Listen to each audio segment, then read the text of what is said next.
He came towards her. Do you realize, girl, what this means to me? I am an old man. For more than half a century I've known this college. To it, when my wife died, I gave all that there was of heart left in me. For 30 years I've been warden, and in that charge has been all my pride. I have had no thought but for this great college, its honor and prosperity. More than once lately have I asked myself whether my eyes were growing dim, my hand less steady. No, was my answer, and again no. And thus it is that I have lingered on to let Judas be struck down from its high eminence, shamed in the eyes of England, a college forever tainted and of evil omen. He raised his head. The disgrace to myself is nothing. I care not how parents shall rage against me and the heads of other colleges make merry over my decrepitude. It is because you have wrought the downfall of Judas that I am about to lay my undying curse on you. You mustn't do that, she cried. It would be a sort of sacrilege. I am going to be a nun. Besides, why should you? I can quite well understand your feeling for Judas, but how is Judas more disgraced than any other college? If it were only the Judas undergraduates who would... There were others? Cried the warden. How many? All the boys from all the colleges.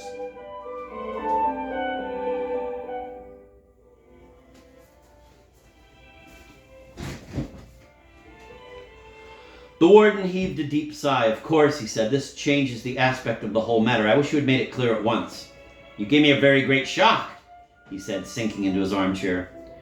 And I have not yet recovered. You must study the art of exposition. That will depend on the rules of the convent. Ah, I forgot that you were going into a convent. Anglican, I hope. Anglican, she supposed. As a young man, he said, I saw much of dear old Dr. Pusey. It might have somewhat reconciled him to my marriage if he had known that my granddaughter would take the veil. He adjusted his glasses and looked at her. Are you sure you have a vocation? Yes, I want to be out of the world. I want to do no more harm. He eyed her musingly. That, he said, is rather a revulsion than a vocation. I remember that I ventured to point out to Dr. Pusey the difference between those two things when he was almost persuading me to enter a brotherhood founded by one of his friends. It may be that the world would be well rid of you, my dear child, but it is not the world only that we must consider. Would you grace the recesses of the church? I could but try, said Zuleika. You could but try are the very words Dr. Pusey used to me. I ventured to say that in such a matter effort itself was a stigma of unfitness. For all my moods of revulsion, I knew that my place was in the world. I stayed there. But suppose, grandpapa, in seeing in fancy the vast agitated flotilla of crinolines, she could not forbear a smile. Suppose all the young ladies of that period had drowned themselves for love of you. Her smile seemed to nettle the warden. I was greatly admired, he said. Greatly, he repeated. And you liked that, grandpapa? Yes, my dear, yes, I'm afraid I did. But I never encouraged it. Your own heart was never touched? Never. Until I met Laura Frith. Who was she? She was my future wife. And how was it you singled her out from the rest? Was she very beautiful? No, it cannot be said that she was beautiful. Indeed, she was accounted plain. I think it was her great dignity that attracted me. She did not smile archly at me, nor shake her ringlets.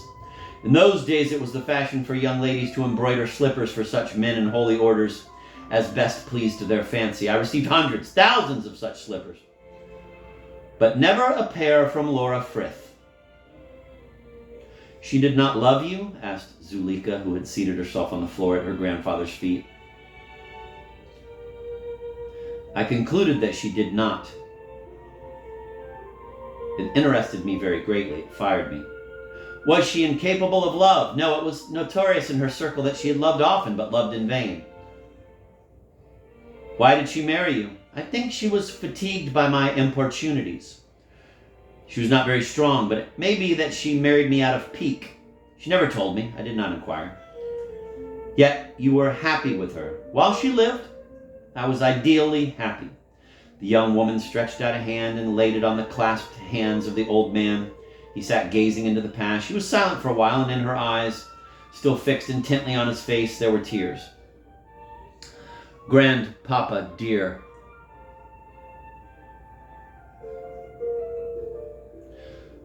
But there were tears in her voice, too. "My child, you don't understand. If I had needed pity—" "I do understand so well. I wasn't pitying you, dear. I was envying you a little." "Me? An old man with only the remembrance of happiness. You, who have had happiness granted to you. That isn't what made me cry, though. I cried because I was glad.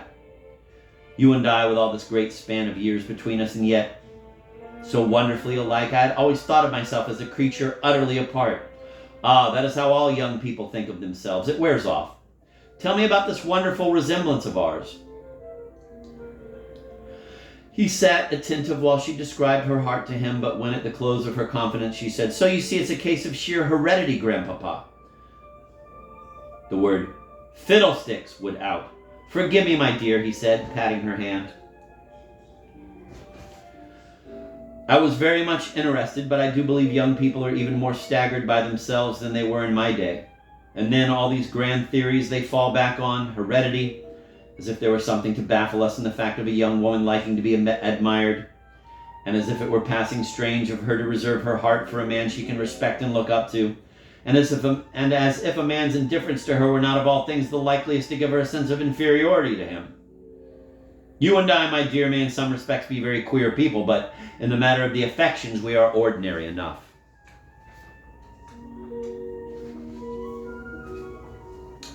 "Oh, Grandpapa, do you really mean that?" she cried eagerly. "At my age, a man husbands his resources. He says nothing that he does not really mean. The indifference between you and other young women is that which lay also between me and other young men, a special attractiveness. Thousands of slippers, did I say? Tens of thousands. I had hoarded them with fatuous pride. On the evening of my betrothal, I made a bonfire of them, visible from 3 counties. I danced round it. I danced round it all night, and from his old eyes darted even now the reflections of those flames.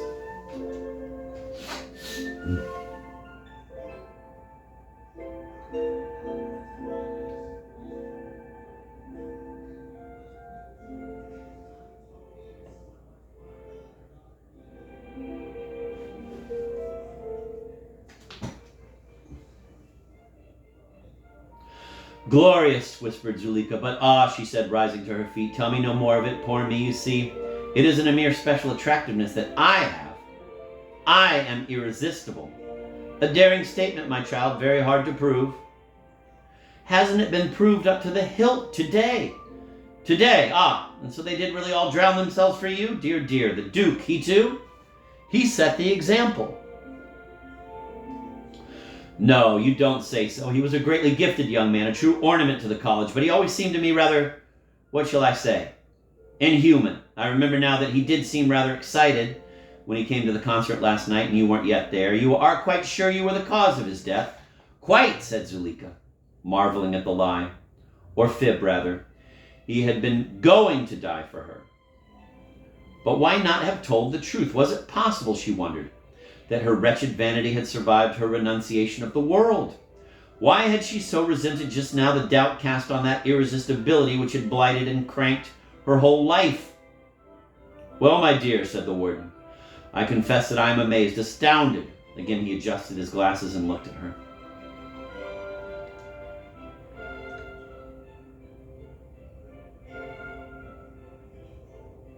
She found herself moving slowly around the study with the gait of a mannequin in a dressmaker's showroom. She tried to stop this, but her body seemed to be quite beyond control of her mind. It had the insolence to go ambling on its own account. "Little space you'll have in a convent cell," snarled her mind vindictively. Her body paid no heed whatever. Her grandfather, leaning back in his chair, gazed at the ceiling and meditatively tapped the fingertips of one hand against those of the other. "Sister Zuleika," he presently said to the ceiling.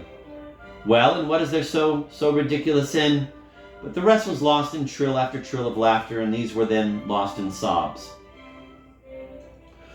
The warden had risen from his chair. "My dear," he said, "I wasn't laughing. I was only trying to imagine. If you really want to retire from—" "I do," moaned Zuleika. "Then perhaps—" "But I don't," she wailed. "Of course you don't, my dear." "Why, of course?" "Come, you are tired, my poor child. That is very natural after this historic day. Come, dry your eyes. There, that's better. Tomorrow. I do believe you're a little proud of me. Heaven forgive me, I believe I am. A grandfather's heart. But there, good night, my dear. Let me light your candle. She took her cloak and followed him out to the hall table. There she mentioned that she was going away early tomorrow. To the convent? He slyly asked. Don't tease me, Grandpapa. Well, I'm sorry you're going away, my dear, but perhaps in the circumstances it is best. You must come and stay here again later on, he said, handing her the lit candle.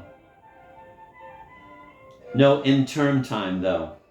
Not in term time, though, he added. No, she echoed, not in term time.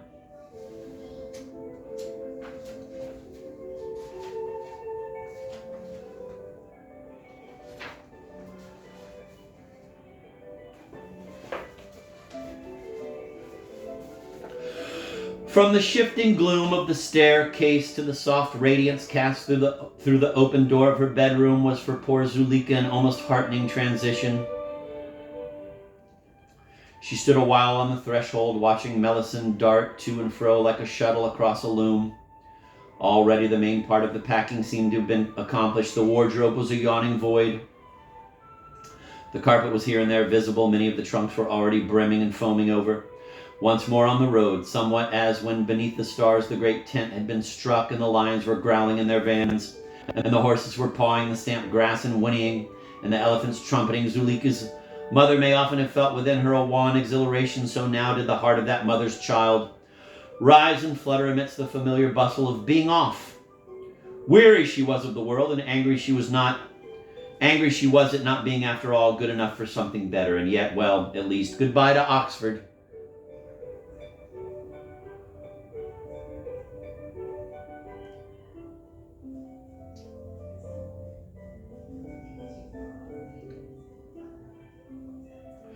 She envied Melisande, so nimbly and cheerfully laborious, till the day she could come when her betrothed had saved enough to start a little cafe of his own and make her his bride and dame de comptoir. Oh, to have a purpose, a prospect, a stake in the world as this faithful soul had.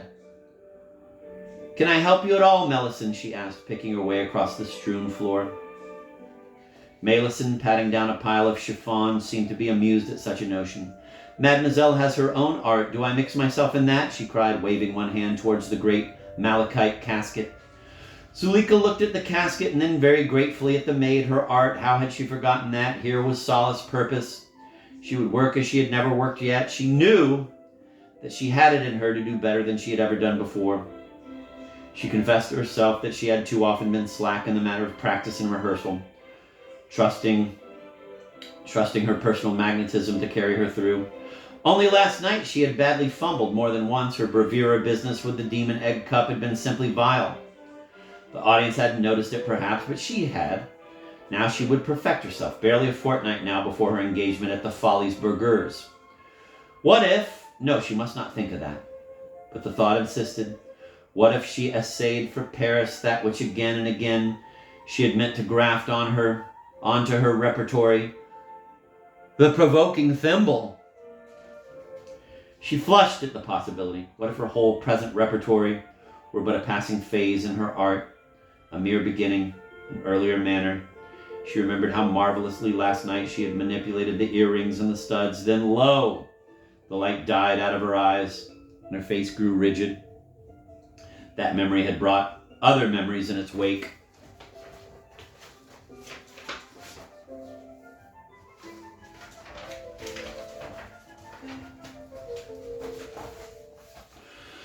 For her, when she fled, the broad Noak's window had blotted out all else. Now she saw again that higher window, saw that girl flaunting her earrings, jibing down at her.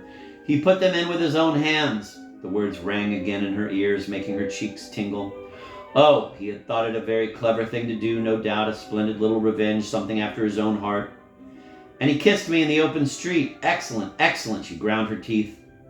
And these doings must have been fresh in his mind when she overtook him and walked with him to the houseboat. Infamous. And she had then been wearing his studs. She threw his attention to them when her jewel box stood open to receive the jewels she wore tonight. She went very calmly to it. There, in a corner of the topmost tray, rested the two great white pearls, the pearls which, in one way or another, had meant so much to her. Millicent, mademoiselle, when we go to Paris, would you like to make a little present to your fiancé? Je voudrais bien, mademoiselle. Then you shall give him these, said Zuleika, holding out the two studs.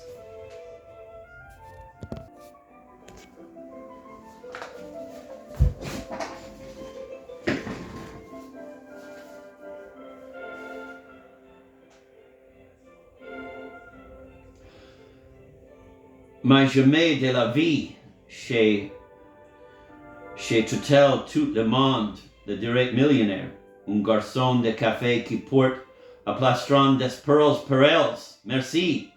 Tell him he may tell everyone that they were given to me by the late Duke of Dorset and given by me to you and by you to him.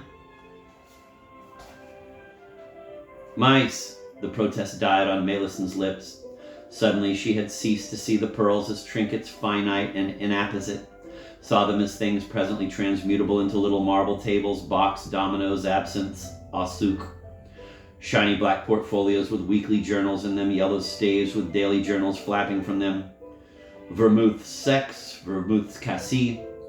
Mademoiselle is too amiable, she said, taking the pearls. And certainly just then Zuleika was looking very amiable indeed. The look was transient. Nothing, she reflected, could undo what the Duke had done. That hateful, impudent girl would take good care that everyone should know he put them in with his own hands, her earrings. He kissed me in the public street. He loved me. Well, he had called out Zuleika, and everyone around had heard him. That was something, but how glad all the old women in the world would be to shake their heads and say, "Oh no, my dear, believe me, it wasn't anything to do with her. I'm told on the very best authority," and so forth, and so on. She knew he had only told any number. She knew he had told any number of undergraduates he was going to die for her. But they, poor fellows, could not bear witness. And good heavens, if there were a doubt as to the Duke's motive, why not doubts as to theirs? But many of them had called out Zuleika, too.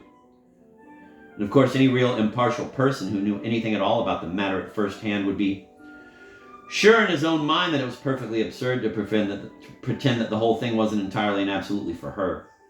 And of course, some of the men must have left written evidence of their intention. She remembered that at the McKerns today,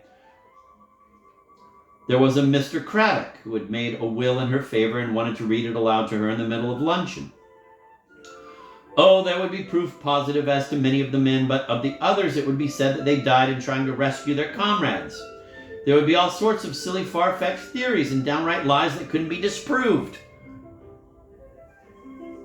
Melisande, that crackling of tissue paper is driving me mad. Do leave off.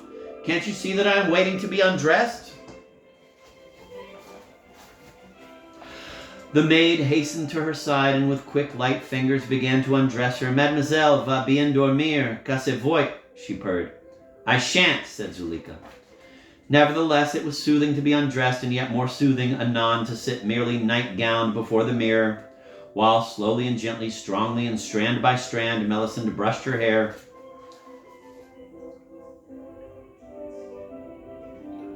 After all, it didn't so much matter what the world thought. Let the world whisper and insinuate what it would, to slur and sully, to belittle and drag down. That was what the world always tried to do, but great things were still great and fair things still fair. With no thought for the world's opinion, have these men gone down to the water today. Their deed was for her and themselves alone. It had sufficed them. Should it not suffice her? It did. Oh, it did. She was a wretch to have repined.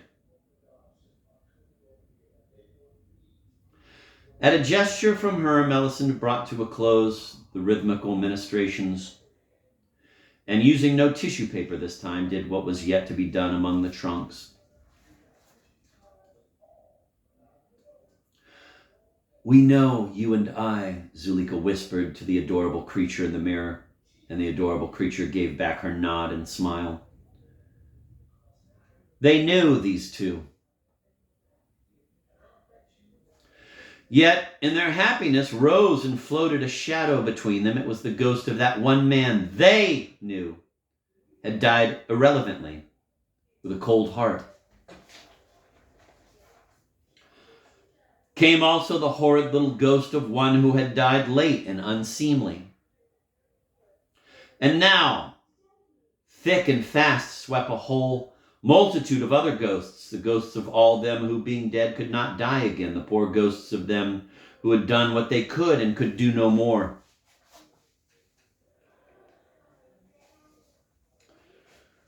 No more? Was it not enough? The lady in the mirror gazed at the lady in the room reproachfully at first, then, for were they not sisters?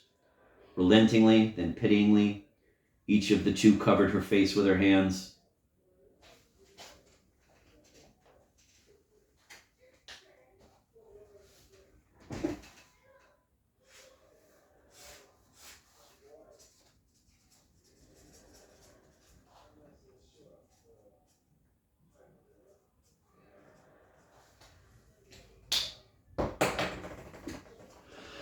And there recurred, as by stealth, to the lady in the room a thought that had assailed her not long ago in Judas Street, a thought about the power of example. And now, with pent breath and fast-beating heart, she stood staring at the lady of the mirror. Without seeing her, and now she wheeled around and swiftly glided to that little table on which stood her two books. She snatched Bradshaw.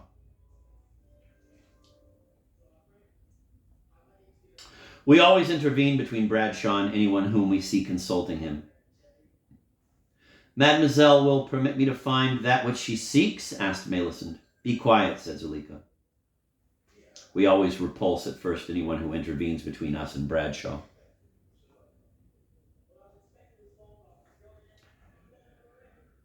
We always end by accepting the intervention. See if it is possible to go direct from here to Cambridge, said Zuleika, handing the book on.